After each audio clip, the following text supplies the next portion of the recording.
The great potential of Colombia's mining and petroleum industry is increasingly becoming recognized internationally.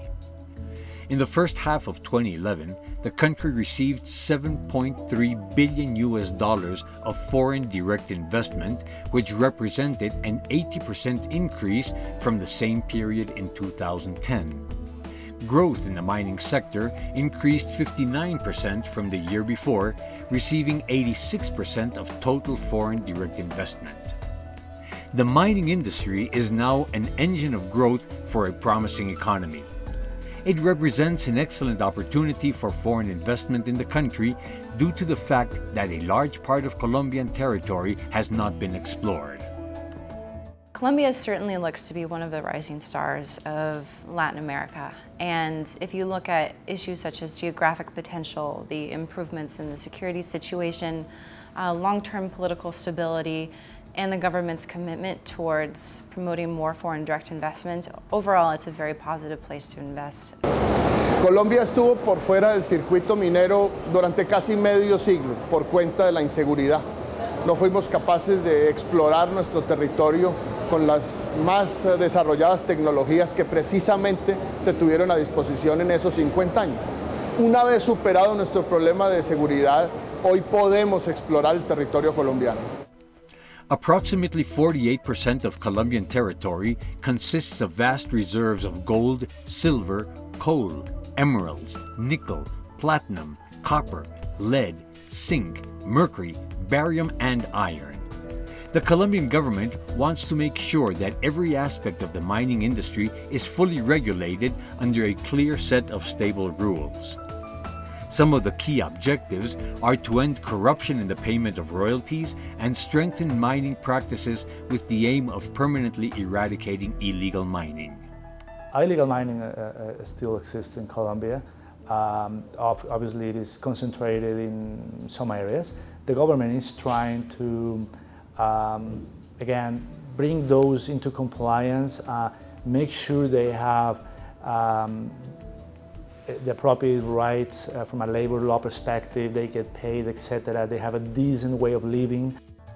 The priority of the initiative to legalize all mines is to preserve the integrity of ecosystems, which makes environmental management one of the biggest challenges for the mining industry. Due to a high demand for environmental permits, the Colombian government recently created the National Authority on Environmental Licenses, ANLA, to increase the efficiency and effectiveness of expediting environmental licenses and permits. There have been uncertainty of what the requirements from an environmental perspective are. So you today see miners which have titles and contracts, but yet they are owners of areas where they cannot mine. So there's a conflict between those two.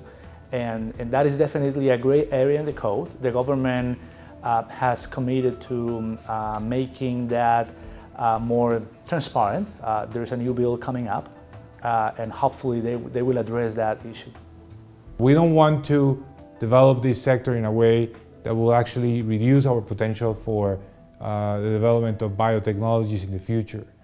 The way to do that is through a very orderly and clear, transparent process of environmental licenses.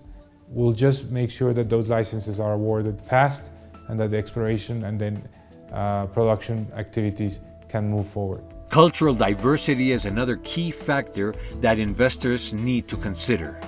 The communities around mining operations are often subject to a radical change in their way of living. One of the important stipulations of Colombia's investment regulations is that you need to take prior consultations with local communities. It advises local communities and informs them of the opportunities and the challenges that your investment or your project may have in their community, prevent protests or uprisings. Environmental and social standards in Colombia are not the highest in the world, and I personally believe that in the mining business, if you don't already incorporate international standards in your business case, you're not going to have a business case. El inversionista debe entender que la responsabilidad social empresarial y la responsabilidad ambiental son elementos esenciales en el éxito del negocio. No es un tema de filantropía, no es un tema de generosidad, es un tema de interés económico. The exponential growth of the mining industry increases the need for skilled and specialized labor. Greatest challenge recruiting people into Colombia, I think, is still around the issue of the security risk. And now that's greatly improved over what it used to be from 20 years ago when I first got involved in Colombia. But it's a perception, and the perception exists. Mining companies and the government per se and institutions need to continue to tell the story of improvement. Colombia se ha clasificado en términos generales por tener un buen nivel en sus profesionales, pero el sector minero implica un reto aún de preparación, de mejor preparación desde todo punto de vista. Hay unas nuevas institucionalidades que han estado surgiendo para preparar la capacidad profesional colombiana hacia el sector minero. The availability and improvement of infrastructure is of great importance and will help the mining industry prosper. Infrastructure is an issue in many parts of Colombia because it tends to be a mountainous region, especially where the mines are, and there tends not to be a lot of existing roads and railway coming from the areas where the mines could be, and there tend not to be ports where you want them. Infrastructure is something that you have to consider in your investment. Typically, the places where you find mining deposits that are attractive to mine will require an investment in infrastructure. And the government has many plans for bids, for roads, for railroads, for airports, for ports. For a mining investor, the issue of infrastructure is something that you, as I said, have to consider and is an opportunity. The growth of the mining industry in Colombia is demonstrated by the increased number of applications to obtain rights to explore and develop mineral deposits.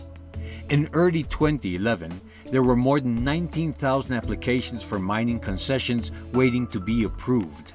The Institute of Geology and Mining in Geominas decided to suspend the receipt of new requests for mining concessions and legalization of traditional mining for a year until early 2012.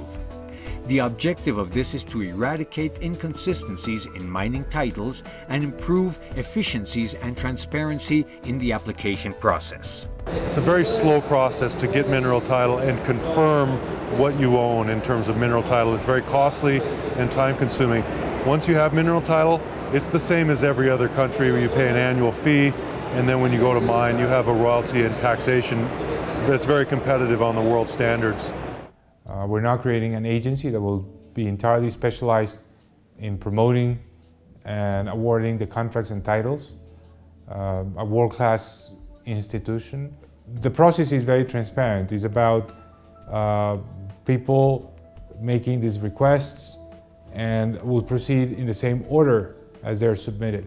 The only addition to that process is that we're going to make sure that the companies that have those titles invest in exploration, and if they don't do whatever is in the contract, we'll take those licenses back.